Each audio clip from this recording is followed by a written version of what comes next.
Selamat siang teman-teman sekalian. Di sini kami dari kelompok 4 ingin mempresentasikan hasil diskusi kami, yaitu dengan berjudul penerapan metode target costing dalam perhitungan biaya produksi untuk meningkatkan laba pada perusahaan manufaktur. Dan judul jurnal utama kami yaitu penerapan target costing dalam upaya efisiensi biaya produksi untuk peningkatan laba produk. Sebelum saya masuk kepada pembahasan jurnal utama kami, saya menjelaskan terlebih dahulu apa itu metode target costing. Metode target costing merupakan salah satu metode yang baik digunakan dalam upaya mengurangi biaya produksi. Dengan biaya produksi yang lebih efisien, perusahaan akan memperoleh laba yang lebih besar. Untuk mengetahui penerapan target costing, perlu dilakukan dengan 3 tahapan, yaitu menghitung biaya produksi berdasarkan perhitungan perusahaan, melakukan value engineering, dan mengaplikasikannya ke dalam perhitungan biaya produksi. Penelitian ini bertujuan untuk mengetahui bagaimana penerapan metode target costing dalam perhitungan biaya produksi pada perusahaan. Yang dapat diambil dari penelitian ini, yaitu setelah menggunakan metode target costing, biaya produksi menjadi lebih efisien serta yang ditargetkan perusahaan dapat tercapai. Selanjutnya saya akan menjelaskan masalah apa yang dibahas di dalam jurnal utama kami. Permasalahan yang dibahas di dalam jurnal utama kami yaitu CV Hockey Production adalah menetapkan harga jual produknya. Di samping itu, harga bahan baku pada industri ini tidak dapat diprediksi, di mana harga bahan baku dapat naik sewaktu-waktu. Hal tersebut sangat berpengaruh terhadap keberhasilan perusahaan dalam mencapai tujuannya. Penetapan harga jual memerlukan beberapa pertimbangan, mulai dari biaya produksi, biaya operasi, target laba, daya beli masyarakat, harga jual pesaing, dan kondisi perekonomian secara umum. Selanjutnya kami mengambil kesimpulan dari jurnal utama kami, yaitu setelah melakukan perhitungan, maka dapat disimpulkan bahwa hasil perhitungan produksi dengan menggunakan value engineering lebih kecil dibandingkan biaya produksi yang belum menggunakan metode target costing. Selanjutnya saya akan menjelaskan kelebihan dan kelemahan jurnal utama kami. Kelebihan dari jurnal utama kami yaitu jurnal ini memaparkan secara jelas dan lengkap dan rinci tentang metode target costing, mulai dari perhitungan, apa itu target costing, dan menggunakan bahasa yang mudah dipahami, sehingga pembaca tidak merasa kebingungan saat membacanya.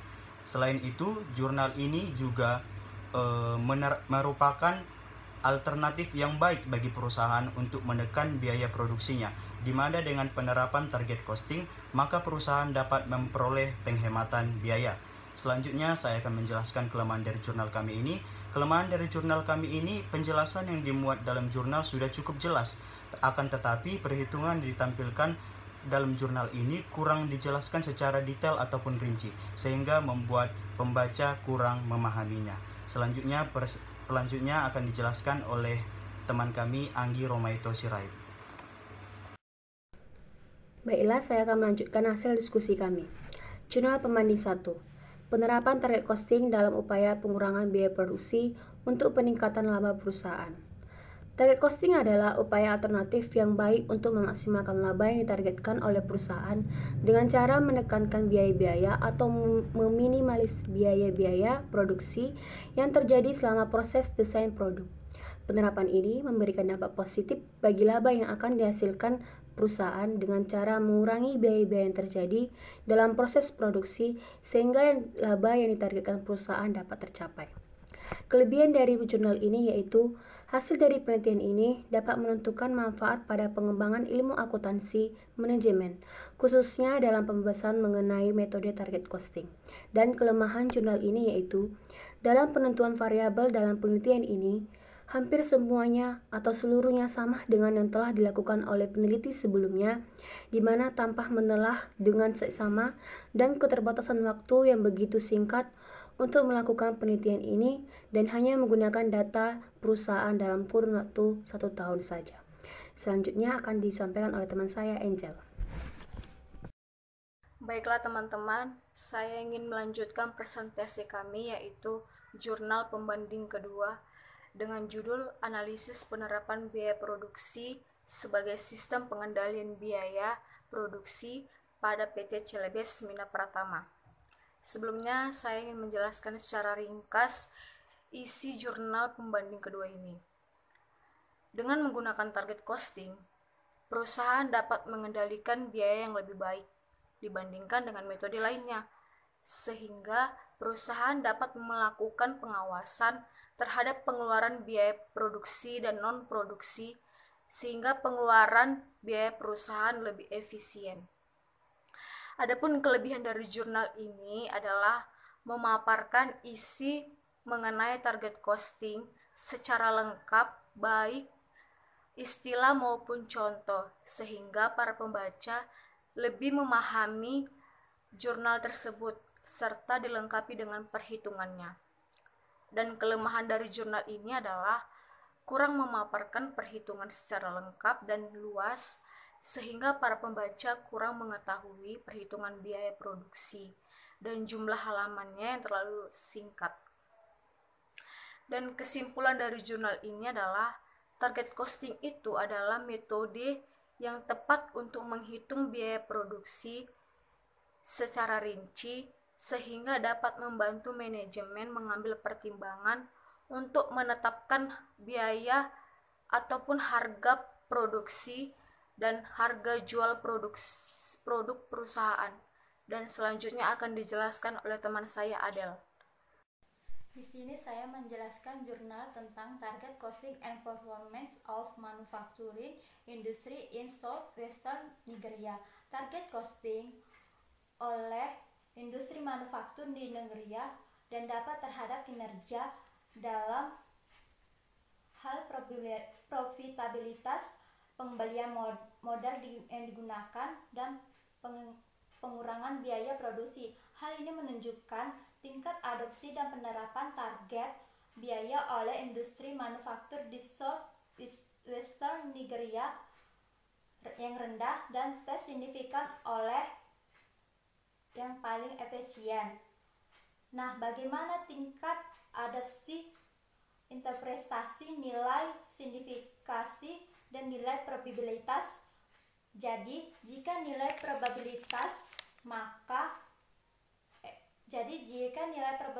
lebih besar dari 0,05 maka tidak signifikan. Jadi keputusannya adalah menolak H1 dan menolak H0. Di sisi lain, jika nilai probabilitas kurang dari 0,05 maka menunjukkan signifikan. Jadi keputusannya adalah yaitu menolak H1 dan tidak menolak H0.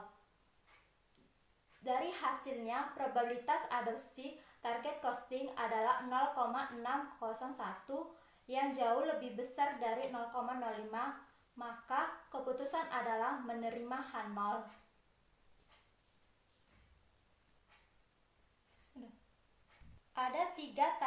Ada dua target costing and performance of manufacturing industry.